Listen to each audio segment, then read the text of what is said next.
Good morning. My name is Andy Bullard, and today I'll be talking to you about how social media has become a part of the lives of many in the United States. And with that, it comes many positive and negative effects, mainly seen in the lives of teenagers and young adults. Albert Einstein once said that it has become appallingly obvious that our technology has exceeded our humanity. By this, he meant that technology will, if it hasn't already, damage our ability to be human. Millennials and the Gen Z generation are the most taken by social media, and the regular use of it has come at great cost. The history and development of social media will show the United States how it has gotten where it is today and how it can help future generations. An example of the effects of pressures teens face is depicted in The Namesake. A boy is influenced heavily by America's mass culture, and he loses who he is in order to fit in, and social media affects many teens in this way. This begs the question, how has social media affected young adults' inability to self-regulate, fall asleep and stay asleep, and develop in-person communication skills?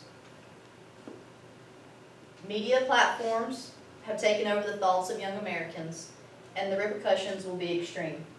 Lowering the ability of future generations to communicate effectively in person and lowering their self-esteem are just a few of the negative effects of social media. Research concludes that social media has caused teens and young adults to develop multiple disorders, both physical and mental. And this in turn has damaged their ability to communicate, and as Albert Einstein said, has caused them to lose their humanity. 87% of teens in America own an iPhone, and of these, 46% report being online almost constantly. Snapchat is one of the most used apps by young adults, and each and every day in the United States there are over 5 billion snaps created and sent.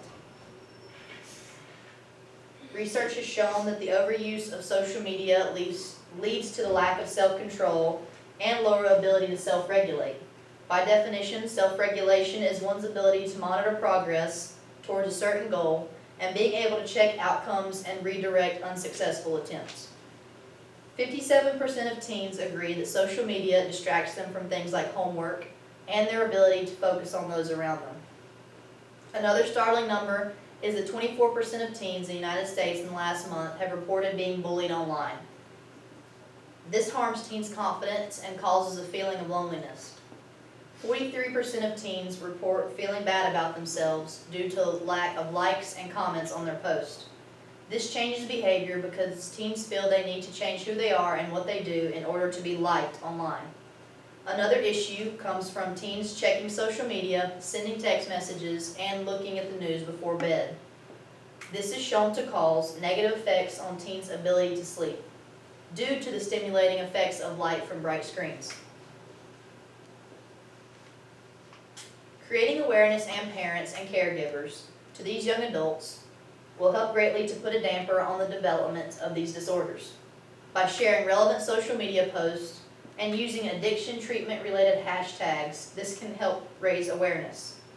Also, having individuals tell their own stories about their struggles with being online is another effective solution. This will help teens and young adults struggling with the negative effects of social media feel less alone. Developing new hobbies and habits such as sports and exercise can change the bad habit of using social media as sole entertainment.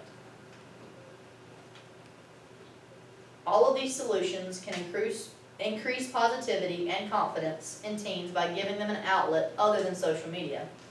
By talking to a trusted adult about the pressures they face online, teens are able to open a line of communication, and this in turn can improve mental and emotional health. Developing better habits and allowing them to become regular pattern can provide a great example for future generations, therefore preventing the continuation of bad habits online. As with every solution, there are limitations, and being able to reach everyone in the United States and making them aware of the consequences of their child's usage online is almost impossible and will take much time and money. In reality, not everyone is willing to change their habits and social media usage, and this creates a compliance barrier and limitation. It also relates to accountability. and not every adult is willing to hold their child accountable for their online usage.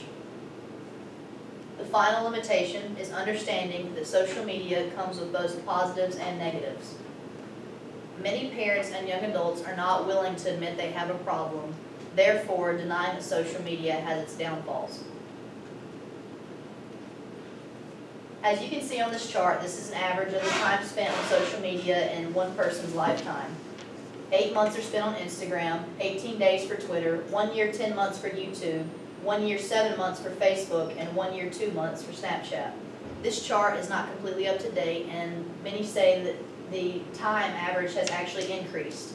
Also adding apps like TikTok and things like that that are not presented here. But this comes to a total of 5 years, 4 months minimum for the average of time we spend on social media. And by decreasing the amount here, we can also improve our lives and help decrease the negative effects of being online for this long. In conclusion, social media is a new reality, and it's going to be around for many generations to come. The way young adults handle it can improve their humanity and the way they live. Changing their thoughts can change their world. Even with limitations, reaching as many individuals as possible is the most important goal and factor. Choices made in the present will affect the future, and the direction social media goes will affect the future even greater for each individual. So it's important that we choose wisely. Thank you. All right, let's look at some questions. What information did you need that you were not able to find or locate? I would have appreciated finding more information on the causes of our generation and like the effects that social media has on us as a younger generation, but there is no current or credible information that I could find that shows the effects of this generation of social media. Okay. What additional questions emerged from your research, and why are these questions important? I was curious as to how, connecting back to the lack of information on how our generation is affected, of how it's going to affect us as adults. Will we become more reliant on social media as we get older? Will social media take over even more so than it already has? And I believe these questions are important because it's our future, and our future matters, and the future of the more generations to come greatly matters as well. All right, thank you very much.